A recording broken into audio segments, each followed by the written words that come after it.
Quixotada Entrevista, dessa vez com um dos nomes em ascensão, em destaque aí no Cenário Nacional das Letras, o Nivaldo Tenório, que está na sua turnê de lançamento do seu novo livro, uma nova coleção de contos, Verão, publicado pela CEP Editora. Nivaldo, honrando o seu estilo de escrita, né, de embaralhar a cronologia, eu vou começar pelo que geralmente termina as entrevistas, que é falar sobre os próximos lançamentos. Quando é o próximo lançamento? O que é que vai ter? Como é que vai ser? O lançamento do livro, né? Sim. Ah, beleza, Maurício. Valeu, que bom estar aqui de novo no Quixotada, já faz tempo, né? Da última conversa. Faz 3 anos. Pois é, o tempo passa rápido. Sim, Maurício, de fato, nós vamos fazer um novo lançamento agora, na próxima terça-feira, dia 29 de março. No Sesc às 20 horas. É o próximo lançamento, aqui em Garanhuns.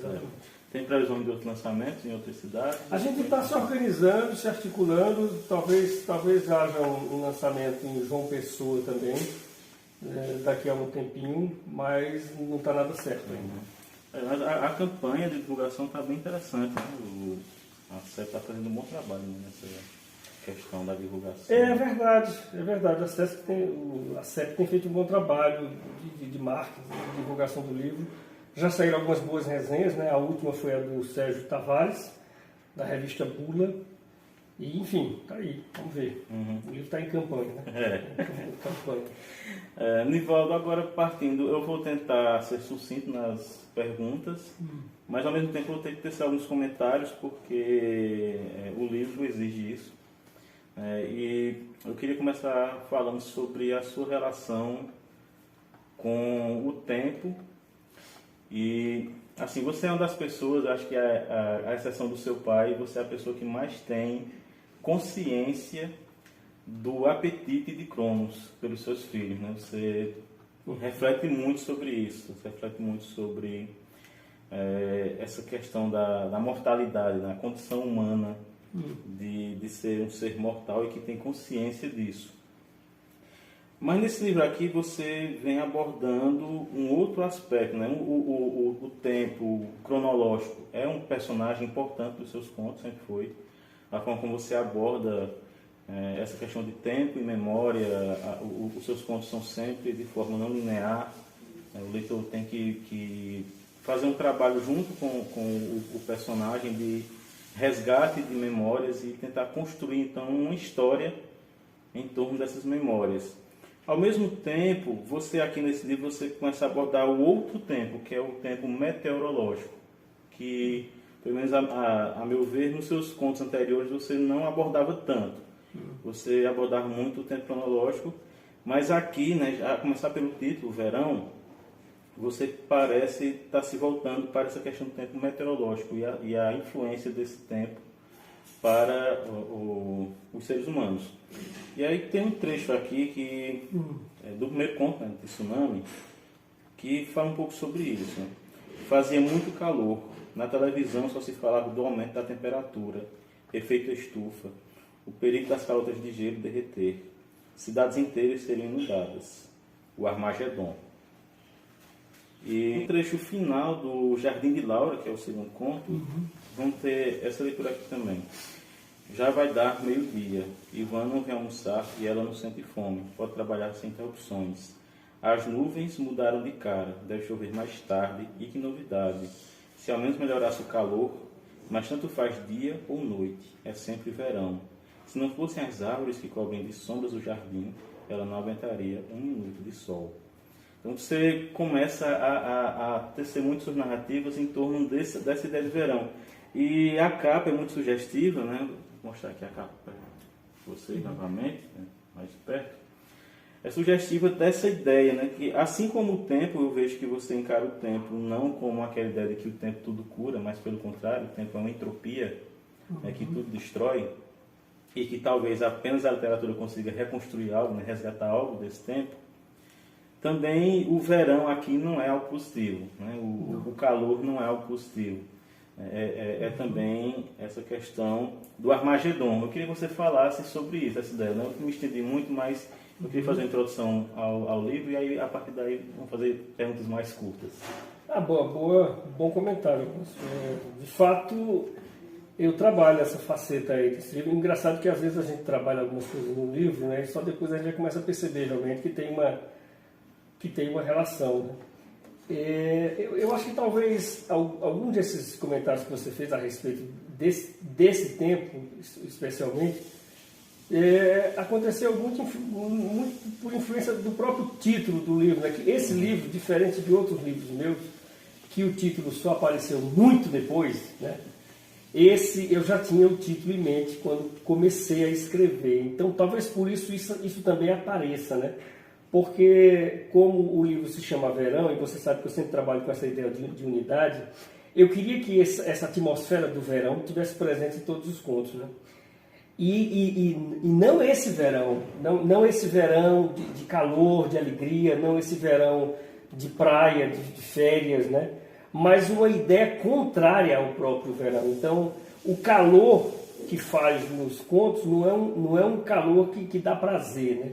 É um calor que, pelo contrário, entorpece, que adoece, incomoda, causa algum tipo de sofrimento, né? E aí, falando sobre isso, eu acabo voltando para o começo do comentário, quando você falava que em outros livros meus eu abordava muito a questão da finitude, do efêmero e da morte, né? Aquilo que se acaba, né? Então, eu acho que essa ideia também está um pouco presente no livro, né? Também está ali, está meio escondido, talvez menos explícito do que já esteve em outros livros, mas continua ali. Mas uma coisa que eu tenho notado de comentários de pessoas que escreveram sobre o livro é que realmente as pessoas têm falado muito do tempo nos contos, como o tempo, seja ele com essa faceta que você disse, seja o tempo mesmo cronológico, o tempo invertido, o tempo da espera, enfim. O tempo é quase um personagem do livro, né? É interessante que você sempre usa em seus títulos, ou sempre usava até agora, né? Versos, né? O título é sempre uma frase, uma frase, um mote, vamos dizer assim. Né? E aqui você enxuga, deixa só uma palavra, né? O verão. Uma palavra, é verdade. E assim, você enxuga o título, mas os contos estão um pouco mais longos.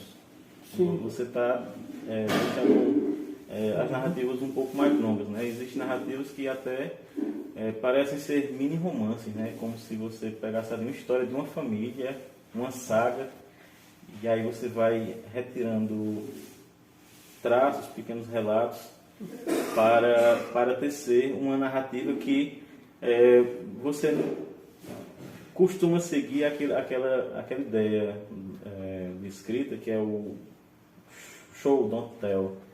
Você vai contando, deixa que o leitor monte a narrativa.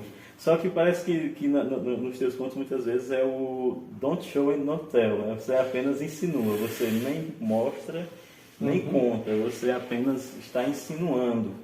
E aí essas insinuações é que levam o leitor para o campo das probabilidades. Né? O leitor, por exemplo, tem um conto aqui, né? Eu vou exemplificar e aí vou dar um spoiler, mas acaba que não é tão spoiler assim, justamente por isso, né? Por essa ideia de que o final pertence ao leitor, que é o Houdini.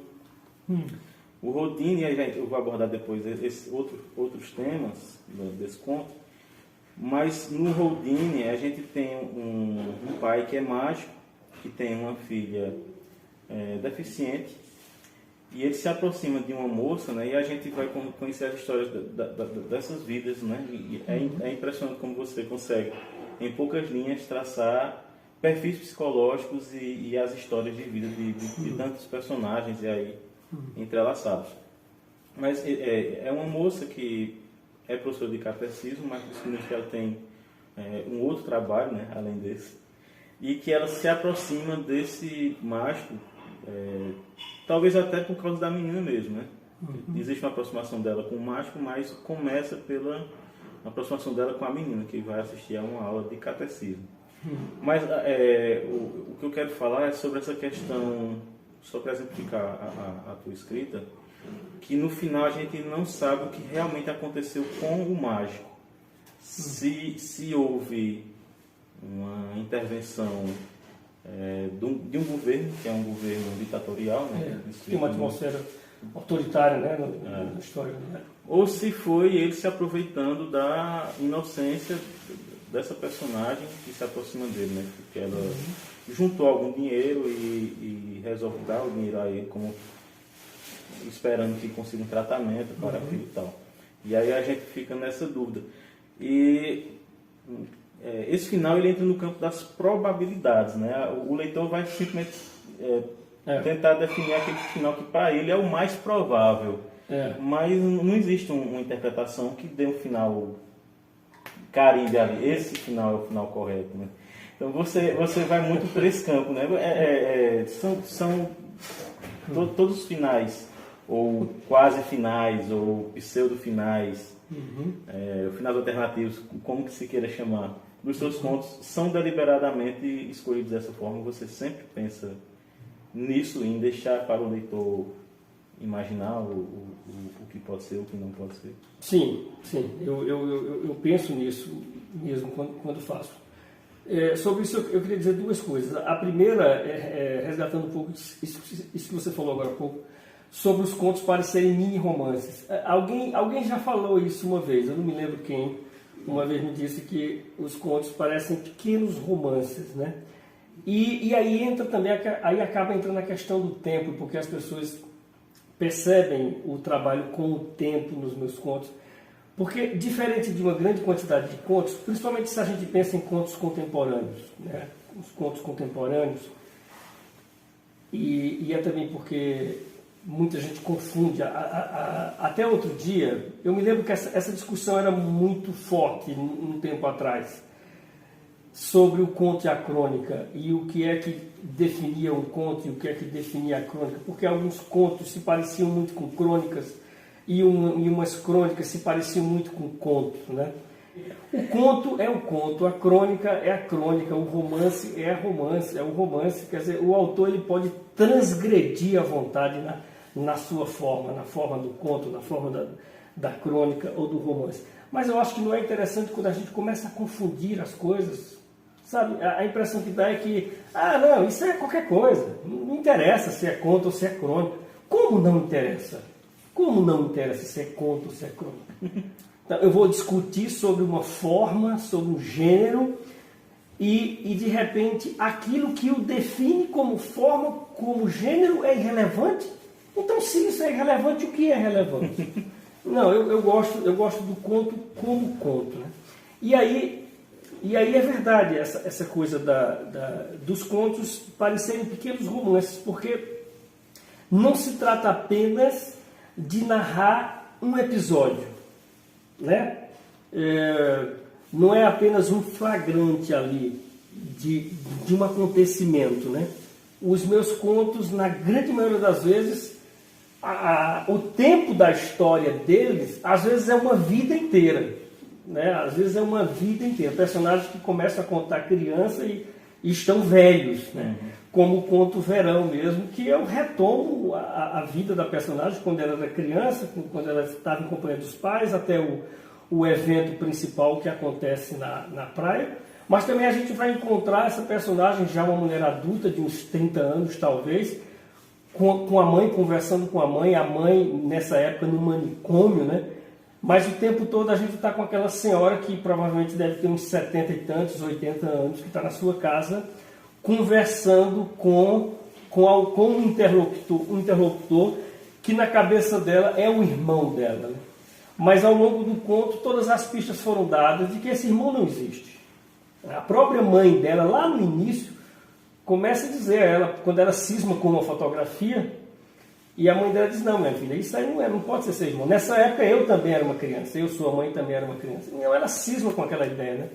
Mas aí eu acho que essa cisma dela com essa ideia do irmão era a carência que ela teve de um irmão. E por conta da violência que ela sofreu do pai dela, se exacerbou ainda mais essa carência de ter alguém que pudesse falar por ela. Então é um conto que é uma vida inteira, né?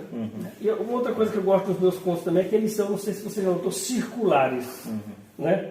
Eles começam num ponto e eles voltam para aquele mesmo ponto. A grande maioria dos contos são assim. Se você perguntar se eu pensei em tudo isso, não. Muita coisa vai acontecendo aos poucos e você se encontra ali, você se encontra daquela maneira. Né? Engraçado que talvez por isso a minha resistência em escrever um romance, né? Porque eu me sinto tão confortável dentro dessa forma do conto, sabe? Mas ao mesmo tempo, esses contos que traçam toda uma vida de um personagem, talvez seja, né, lá dentro do inconsciente, um desejo do escritor de fazer um romance. Eu não sei se te respondi a pergunta. Você fala muito bem sobre a questão das suas escolhas. Então. Não, mas você pergunta também sobre o final aberto, né? Por que esses finais? Porque eu acho que isso é uma grande característica do conto, né? Porque o conto não termina naquelas 10 páginas, né? Ele nem começou ali naquela primeira página, né? E nem tampouco termina na última página, na 10ª página, né? Você disse que os contos nesse livro estão maiores, e de fato estão, né? Tem contos de 17 páginas, né? Isso para um escritor brasileiro é quase uma novela. Mas eu gosto muito, Amâncio, daquela história, rapaz, de que o leitor também participa do processo criativo da obra, sabe? Eu acho que o meu trabalho, o meu conto, é como se fosse uma grande homenagem ao leitor. É como se eu, criador, convido o leitor a participar da minha criação, sabe? E é por isso que os contos, muitas vezes, não são muito aceitos, nem são muito populares, né? Porque se o romance literário, o bom romance, exige um bom leitor, um leitor sofisticado, eu acho que o conto exige um leitor mais sofisticado ainda. Como é sofisticado o leitor de poesia? Não sei se respondi, mas é mais ou menos isso. Retomando essa questão da sutileza, você passou a sua infância no período do AI-5. Mas em uma cidade do interior, em cidades do interior, você passou a maior parte da sua infância em Arapiraca, né, e também em Garanhuns, que são cidades pequenas, né, um pouco próximo de cidades médias, mas ainda assim as coisas chegavam com uma certa sutileza. Exato. Né, não era tão escancarado. E você usa esse assunto, né, aqui em vários contos, né, como exemplo Routine, que eu já citei, e você também usa em outros livros seus, né, como o caso da Tartaruga, as ideias da interferência de um governo ditatorial na vida dos cidadãos, as questões que envolvem violências, e ao mesmo tempo não fica tão escancarado, fica de forma sutil, e isso tem a ver com a sua técnica de escrita, com a forma como você gosta de escrever, de nunca detalhar demais, de nunca mostrar demais, de esperar. Ou tem a ver também com o fato de você ter vivido dessa forma, de você, vamos dizer que existia um tsunami de violência pelo Estado, né, de ditadura, mas que chegava a você apenas a marolinha. Então, você meio que resgata isso das suas ideias de infância, da forma como você vivenciou isso. Tem a ver com a sua infância, com o seu resgate de memória, ou é mais apenas pela forma como você gosta de escrever? Embora isso que você esteja dizendo seja verdade, porque realmente eu não me lembro de nenhum impacto provocado na minha vida, na vida da minha família, em razão de nós estarmos numa ditadura militar. De jeito nenhum. De jeito nenhum. Quer dizer, a gente era criança, muito criança, vivíamos num bairro pobre, né? O meu pai era um trabalhador muito simples, nunca se envolveu com política, vivia inteiramente alheio a esse universo, né? Meu pai, nem o noticiário ele assistia, né? Porque eu me lembro que os pais dos meus amigos, todos eles gostavam muito de assistir o noticiário. Papai nunca assistiu o noticiário. Ele gostava dos Trapalhões. Era a coisa que ele mais gostava de assistir. Então eu acho que talvez por influência de papai a gente não sentiu essa coisa, né, de estarmos vivendo na época da ditadura, né? Enfim. Mas não é por isso, Avanço, não é por isso. Essa ideia de, por exemplo, não entrar em detalhes ou aprofundar a história de que aqueles personagens estão vivendo uma ação narrativa numa sociedade sofrendo o autoritarismo da ditadura militar, de não tornar isso mais evidente, de não enriquecer isso, eu acho que é mais uma escolha estética minha, né? Porque, e também tem a ver também com a sofisticação, o não dizer completamente, né? E fazendo isso, eu acho que eu acabo criando uma atmosfera, eu acabo criando uma névoa, que não se define exatamente, né? Porque o que eu mais gostaria de produzir com a leitura de um conto meu no leitor, não é a certeza que ele tem de estar lendo uma história que se passa num determinado período histórico, com todas as características que nós conhecemos. E sim dele intuir aquilo, dele talvez perceber que é aquilo e não ter certeza disso, né? É mais ou menos como um personagem vivendo num sonho. A gente não sabe exatamente o que se está vivendo. Então, eu gosto mais da ideia, da sensação que essa indefinição ou que esse fornecimento de poucos detalhes, de pouca informação sobre aquilo, produza no leitor como impressão do que ele saber que está lendo um texto que está falando da ditadura militar.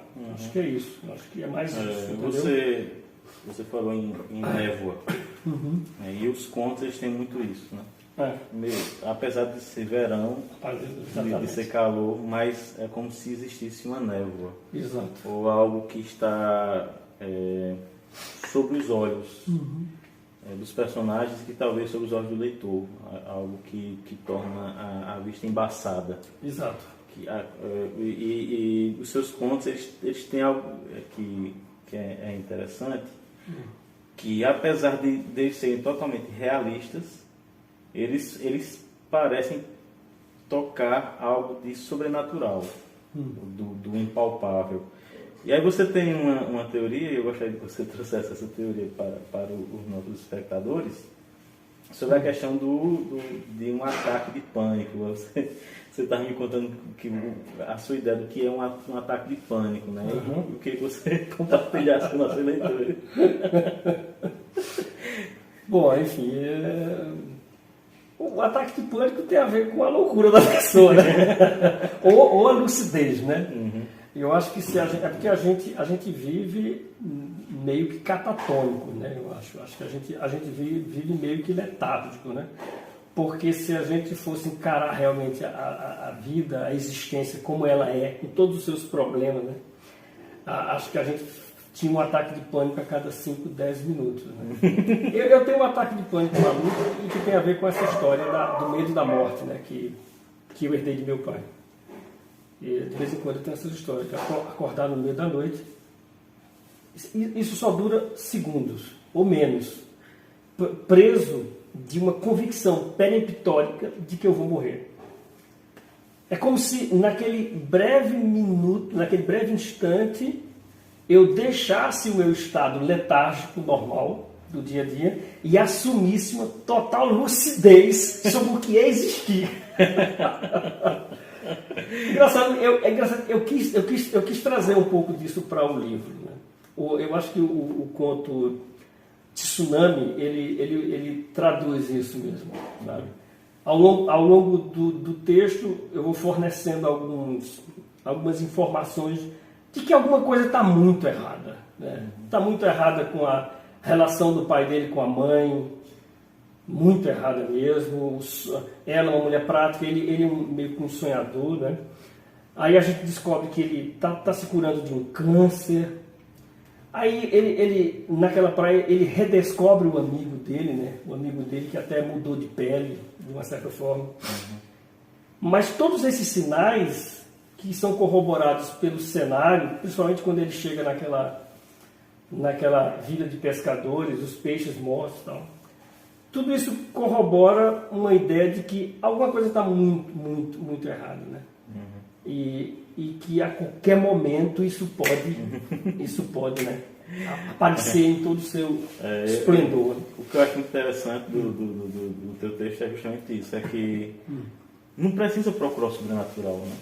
A existência sobrenatural, a ideia de que você está vivo, de que você está aqui, de que nós estamos conversando, né? Isso já é algo sobrenatural, é algo que se você for pensar em como explicar isso, é bem complicado, né? E o mais curioso é isso sendo tratado por um materialista, né?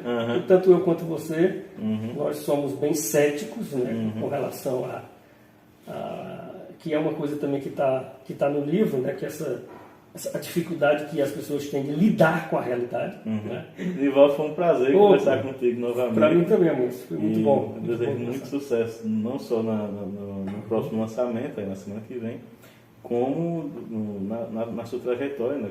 Na trajetória do livro e dos próximos que virão. Valeu. Valeu mesmo.